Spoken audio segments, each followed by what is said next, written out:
The Cold War. The Cold War wasn't fought on a battlefield. It was a war of ideologies between Western democracies and Eastern communist countries over the question of communism. The warring countries had very different ideas about politics and economics.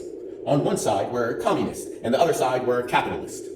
Communist countries in Eastern Europe were isolated from the West behind what Winston Churchill called an Iron Curtain in 1946. The division of Germany. After World War II, the Allied powers divided Germany into 4 zones, each occupied by one of the major powers: Great Britain, France, the US, and the Soviet Union.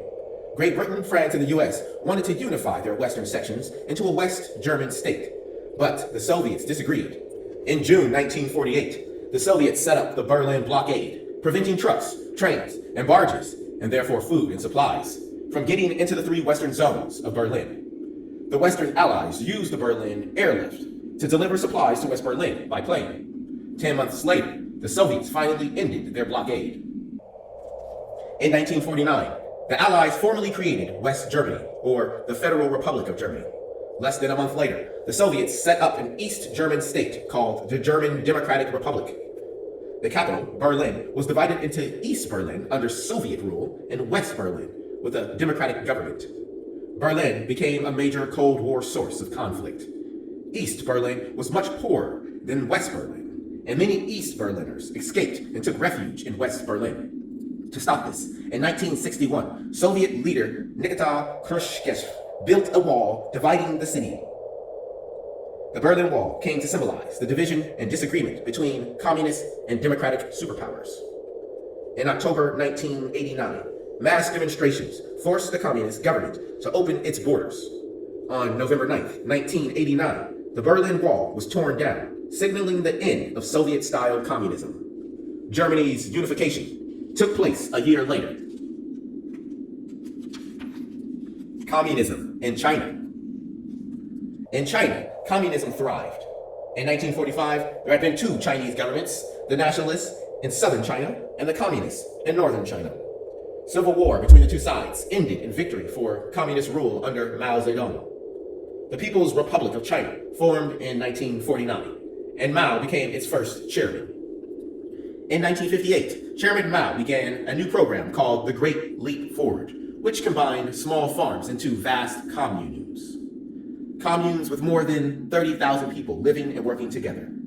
Mao promised more equal rights distribution. Communes fostered communal child care, so when women could work the fields alongside their husbands. Chairman Mao hoped life in the communes would allow China to have a classless society. But the Great Leap Forward was a great big failure and caused one of the world's worst famines. By 1960, the government abandoned the program. In the late 1970s, Communist Party of China leader tried to move China toward a market economy under the communist political system and a set of reforms called the 4 modernizations. The 4 modernizations in agriculture, industry, national defense, and science and technology were intended to make China a major economic power. China's economy improved in the 1980s, when the country finally opened its borders to outside investment from countries like the US. When people went abroad and learned more about the West, some began to criticize the Communist Party and call for democracy, and were often put in prison as a punishment for speaking up. In May 1989, student protesters demanded an end to corruption. They wanted the Communist Party leaders to resign. In June, the protesters set up in the square in Beijing. Deng Xiaoping sent tanks and troops. Between 500 and 2,000 people were killed. Even though China experienced political conflict, the country has developed into one of the strongest economies in the world in the last several decades.